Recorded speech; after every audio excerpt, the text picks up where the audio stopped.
ఇక్కడ ఇట్లా ఫోల్డ్ చేసేదానికి 1 ఇంచ్ వదిలేస్తాం కదా, ఇక్కడ వరకు ఈ కుట్టు ఇట్లాగే రానియాలి. డ్రెస్ సైడ్ జాయింట్ ఇది. ఇక్కడ ఇట్లాగే రఫ్ చేసి ఇట్లాగే రిటర్న్ తిప్పుకొని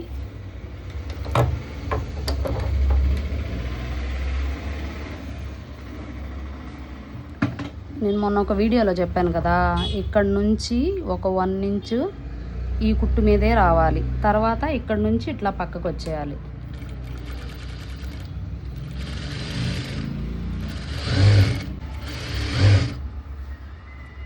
ఇక్కడ నుంచి ఈ 1 ఇంచ్లో కలిపేస్తా దీన్ని. ఇట్లా 1 ఇంచ్ కలుపుకోకపోతే ఇక్కడ నుంచి ఇట్లా ఇట్లా ఇట్లా వెళ్తే ఇది కుట్టుకునేటప్పుడు అంత బాగా ఓపెన్ అవ్వదు అనమాట, ఇబ్బంది అవుతుంది. ఇక్కడ కుట్లు పడిపోయి అంత నీట్గా ఓపెన్ అవ్వదు. ఇక్కడ నుంచి 1 ఇంచ్ వరకు ఎన్ని కుట్లు వేసినా కానీ ఒకే దాని మీద వెళ్ళి అక్కడ నుంచి పక్కకి వెళ్తే చూడడానికి నీట్గా ఉంటుంది.